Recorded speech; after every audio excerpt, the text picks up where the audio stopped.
TheSkyKid.com Coming of Age Film Reviews. Cowards, released in 2008. Let's open this review with two quotes. An eye for an eye, a tooth for a tooth, a hand for a hand, a foot for a foot. Or, if someone strikes you on one cheek, turn to him the other also. Which philosophy are you more likely to follow? And will you think the same after seeing the Spanish coming-of-age film Cobardes? Cowards. Cowards is an excellent drama focused on violence at school, better known as bullying. And bullying, as we know, is mostly popular among teenagers. The protagonist in Cobardes is the 14-year-old Gabby, played by Eduardo Guerre. He is a shy boy and his ginger hair makes him stand out from the rest.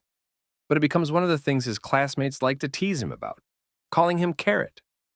Gabby has to withstand much more than verbal abuse and unable to share much with his parents, both so hardworking that the family has to have dinners in a restaurant.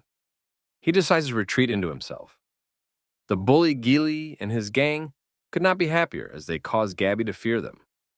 The story begins to evolve when Gili's mother finds a video clip filled with violence on his mobile, a reminder of the video recordings and the YouTube phenomenon. She erases the clip and decides not to tell her husband at first, but warns her son. He naturally denies everything and even manages to present himself as a victim of Gabby when speaking with the school psychologist later in the film. The movie can be classified as a psychological drama as it touches important issues such as personality development of children, peer relationships, the constraints of teachers and psychologists, and the role that the attitude and personality of the parents play in the upbringing of their kids.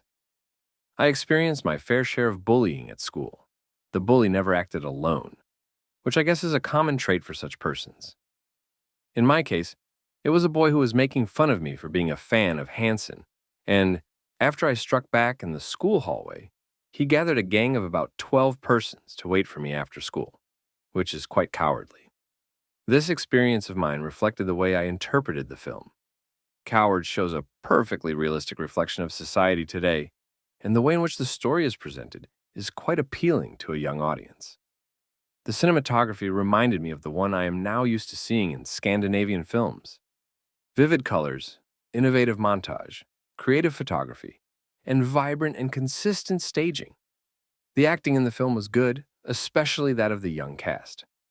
Because of that, in my opinion, one gets to know and care about the characters early in the story. The biggest criticism of Cowards is the amount of cliches in the plot. But keeping in mind the film's theme, I think that those cliches are hardly avoidable, and, in any case, the unexpected ending makes up for all of them.